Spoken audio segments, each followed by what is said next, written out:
আসসালামু আলাইকুম, welcome to my blog video channel আরবি সুইট ড্রিম। কেমন আছেন ভিউয়ার্স? আশা করি সবাই ভালো আছেন। আলহামদুলিল্লাহ, আমিও আপনাদের দোয়ায় ভালো আছি। মিষ্টি একটা সকাল, বাচ্চারা নাস্তা করছে, আমিও বারান্দায় কিছুক্ষণ দাঁড়িয়েছিলাম।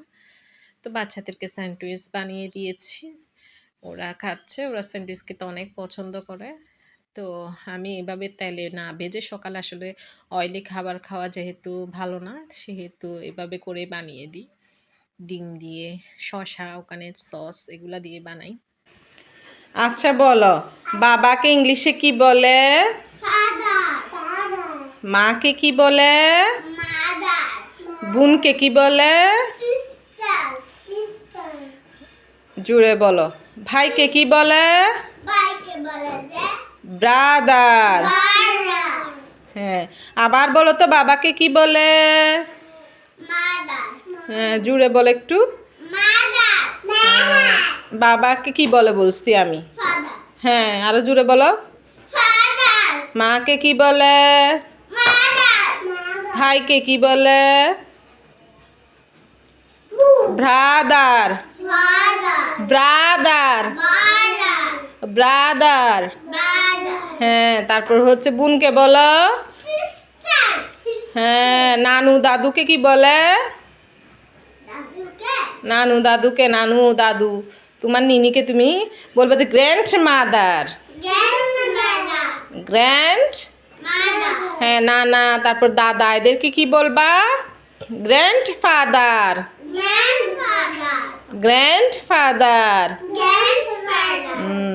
তারপর চাচা, মামা, এদেরকে বলবা যে আঙ্কেল।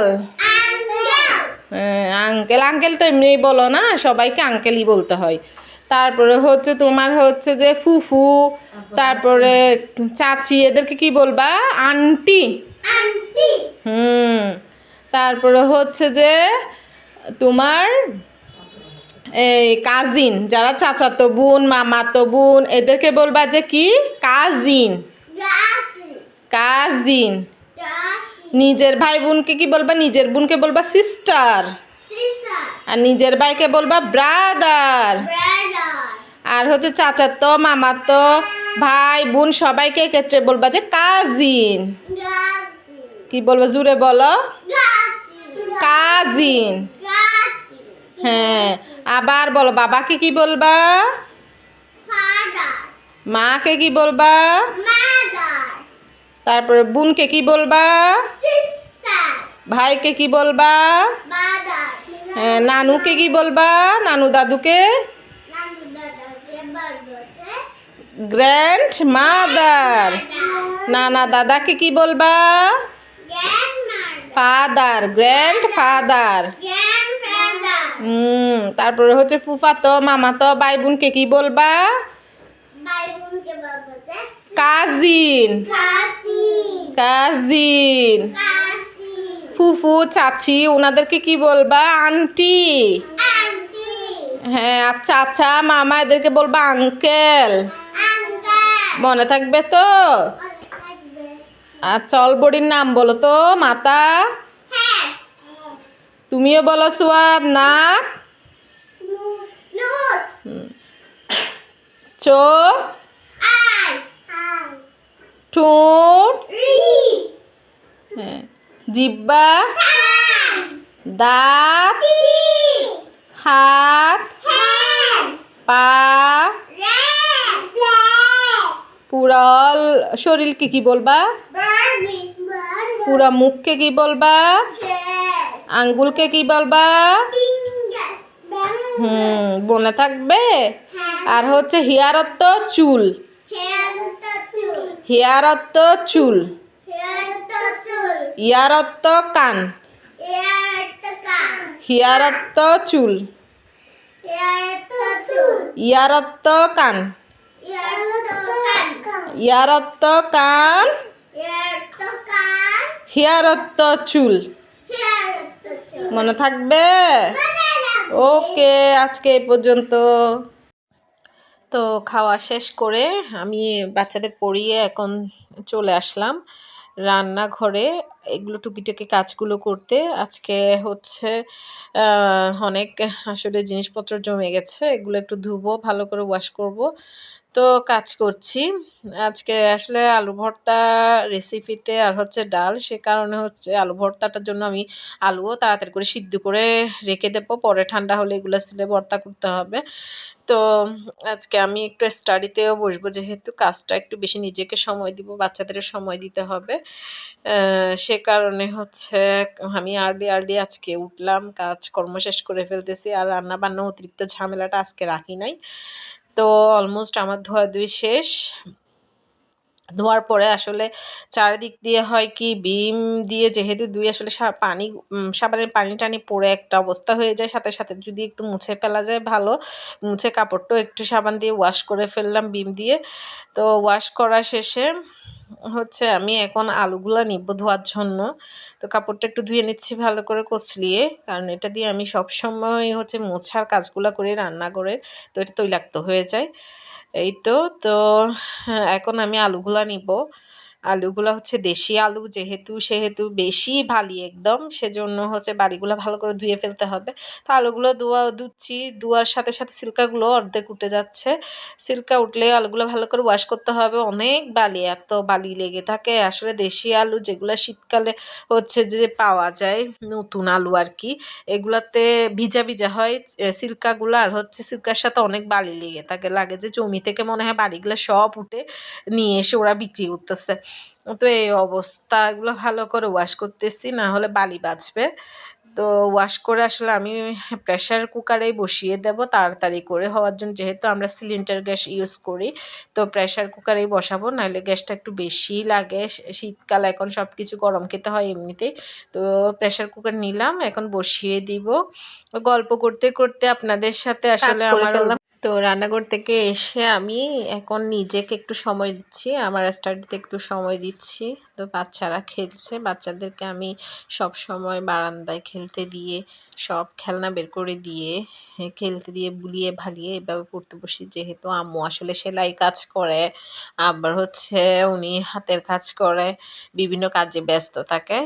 তো সেহেতু আমার এভাবে বুলিয়ে পালিয়ে ওদেরকে খেলনা দিয়ে আমার নিজের কাজগুলো করতে হয়। স্টাডি করছি, প্রতিনিয়ত স্টাডি করি, তাও না, অন্য কাজেও নিজের কত কাজ থাকে, সেরকম কাজ নিয়ে আমি যখন ব্যস্ত থাকি, তখন বাচ্চাদেরকে আমি নিজের মতো করে খেলতে দিয়ে অনেকগুলা খেলনা বের করে ওদেরকে বুলিয়ে রাখি।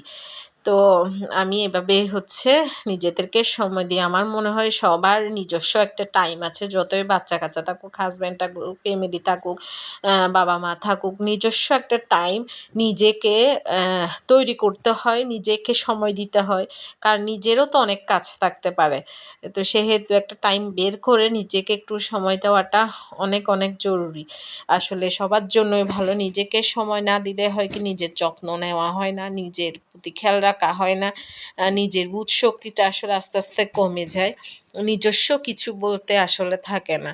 তো নিজেকে টাইম দেওয়াটা অনেক বেশি জরুরি আমাদের। আমরা আসলে বাঙালিরা মনে করি যে বিয়ে হয়ে গেছে, সংসার হয়ে গেছে, সব কিছুই মনে হয় এখন শেষ।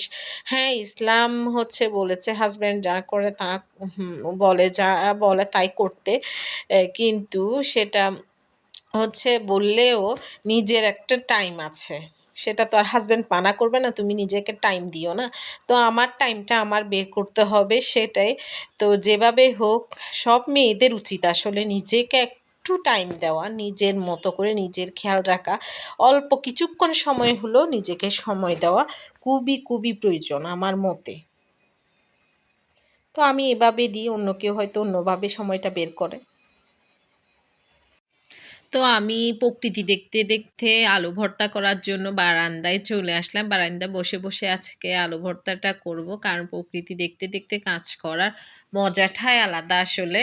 তো এখন যেহেতু শীতকাল, একেবারে বৃষ্টি নাই, বৃষ্টির কোনো ছিটে ফোঁটাও নাই, তো বারান্দাও সবসময় পরিষ্কার থাকে। সে কারণে আমি বারান্দায় অনেক কাজকর্ম করি। আমার আম্মু আসলে মাছ কাটে, বারান্দায় বসে আমিও ভর্তা টর্তা করি। তো আজকে দেখাচ্ছি আসলে আমি বারান্দায় কিভাবে কাজ করি। আমার ভিডিও ব্লগটি যদি আপনাদের মনে এতটুকু জায়গা করে নিতে পারে, তাহলে আমাকে একটা লাইক এবং সাবস্ক্রাইব দিবেন। আর হচ্ছে নতুন নতুন ভিডিও ব্লগ করার জন্য কমেন্ট বক্সে কমেন্ট দিয়ে অনুপ্রেরণা যোগাবেন। তো আমি প্রকৃতি দেখতে দেখতে আমি আলু ভর্তাটা করছি। দেশি আলুর ভর্তা খেতেও অনেক টেস্টি হবে সরিষার তেল দিয়ে। আসলে শীতকালে যে কোনো ভর্তাই অনেক টেস্টি হয়।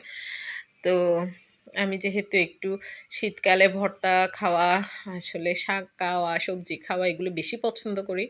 তো বাসার মধ্যে এগুলো আইটেম আমি বেশি রাখি শীতকালের মধ্যে।